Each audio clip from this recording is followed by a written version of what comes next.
छत्तीसगढ़ में पंचायत और नगर निकाय चुनाव की तैयारियां राज्य निर्वाचन आयोग द्वारा लगभग पूरी कर ली गई हैं। 18 जनवरी को अंतिम मतदाता सूची का प्रकाशन भी कर दिया गया है, जिससे राज्य में चुनाव प्रक्रिया का पहला चरण पूरा हो गया है।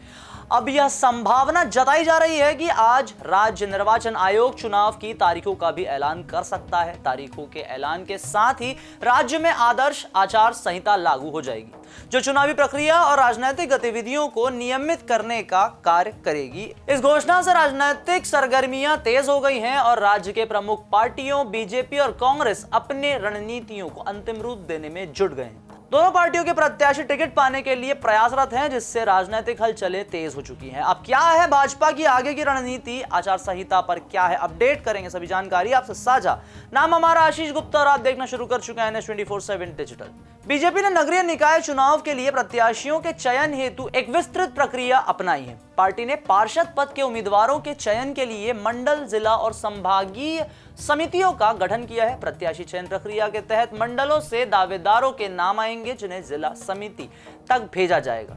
जिला समिति प्राथमिकता के आधार पर 3 या अधिक नामों का पैनल तैयार करेगी। इसके बाद यह पैनल संभागीय समिति को भेज दिया जाएगा, जहां अंतिम निर्णय लिया जाएगा। यह प्रक्रिया बीजेपी के कैडर बेस्ड ढांचे को मजबूत करती है, जिसमें हर स्तर पर कार्यकर्ताओं की भागीदारी सुनिश्चित की जाती है। रायपुर के जिलाध्यक्ष रमेश ठाकुर के अनुसार मौजूद पार्षदों को भी आवेदन देने के लिए कहा गया है, ताकि निष्पक्ष चयन हो सके। 22 और 23 जनवरी को राजधानी के 70 वार्डों में बैठक आयोजित की जाएगी, जिसका उद्देश्य कार्यकर्ताओं को एकजुट करना और पार्टी के प्रत्याशी को जिताने के लिए प्रेरित करना है। वहीं कांग्रेस पार्टी ने प्रत्याशी चयन के लिए एक अलग ही लोकतांत्रिक दृष्टिकोण अपनाया है। पार्टी ने सदस्यों के बीच वोटिंग कराने का निर्णय लिया, ताकि सही प्रत्याशी का चयन हो सके। कांग्रेस में इच्छुक प्रत्याशी पहले वार्ड अध्यक्ष को आवेदन देंगे, जो इन आवेदनों को ब्लॉक कमेटी और फिर जिला समिति को भेजेंगे। जिला समिति इन आवेदनों को प्रदेश स्तर की चयन समिति को भेजेगी, जहां पर अंतिम निर्णय लिया जाएगा। रायपुर में कांग्रेस विधायक दल की एक महत्वपूर्ण बैठक आयोजित की जाएगी, जिसमें नगरीय निकाय चुनाव की रणनीति पर चर्चा होगी। इस बैठक में पार्टी के घोषणा पत्र और अन्य चुनावी मुद्दों पर भी विचार किया जाएगा। कांग्रेस अपने कार्यकर्ताओं को एकजुट रखने और पार्टी के भीतर सामंजस्य बनाए रखने के लिए यह प्रक्रिया अपना रही है। कांग्रेस ने अपने घोषणा पत्र पर काम शुरू कर दिया है। इस सिलसिले में प्रदेश कांग्रेस अध्यक्ष दीपक बैज की अध्यक्षता में एक महत्वपूर्ण बैठक आयोजित की गई। घोषणा पत्र समिति की इस बैठक में पार्टी नेताओं ने जनता के उम्मीदवारों और नगर के विकास में संभावित उपायों पर गहन चर्चा की है। दीपक बैज ने कहा कि कांग्रेस का घोषणा पत्र जनता की आकांक्षाओं और विकास की जरूरतों को पूरा करेगा।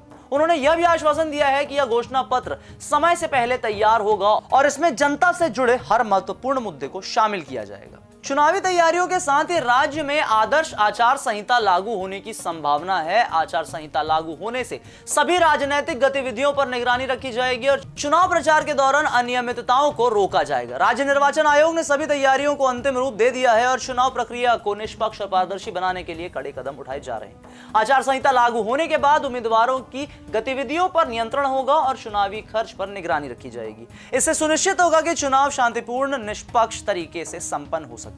बीजेपी और कांग्रेस दोनों ही पार्टियां इस चुनाव में अपनी अपनी जीत सुनिश्चित करने के लिए हर संभव प्रयास कर रही हैं। बीजेपी जहां कैडर बेस्ड मॉडल पर जोर दे रही है, वहीं कांग्रेस लोकतांत्रिक प्रक्रिया के तहत प्रत्याशियों का चयन कर रही है। दोनों पार्टियों ने अपने कार्यकर्ताओं को संगठित करने और चुनावी रणनीति को मजबूत करने के लिए बैठकों का आयोजन किया है। 25 जनवरी तक प्रत्याशियों के नामों का ऐलान किया जाने की उम्मीद है। इस दौरान दोनों पार्टियां यह सुनिश्चित करने में लगी है कि चुनाव प्रचार के दौरान कोई भी आंतरिक विवाद सामने ना आए और हर कार्यकर्ता पूरी निष्ठा से पार्टी के प्रत्याशी का समर्थन करे। राज्य निर्वाचन आयोग ने सुनिश्चित करने के लिए सभी तैयारियां की हैं कि चुनाव प्रक्रिया पारदर्शी और निष्पक्ष हो। अंतिम मतदाता सूची के प्रकाशन के बाद अब यह उम्मीद की जा रही है कि चुनाव आयोग जल्द ही तारीखों का ऐलान करेगा। आचार संहिता लागू होने के बाद उम्मीदवारों और राजनीतिक दलों के लिए नियमों का पालन अनिवार्य होगा। इस चुनावी प्रक्रिया में मतदाताओं की भागीदारी सुनिश्चित करने के लिए भी प्रयास किए जा रहे हैं। राज्य की जनता की उम्मीदें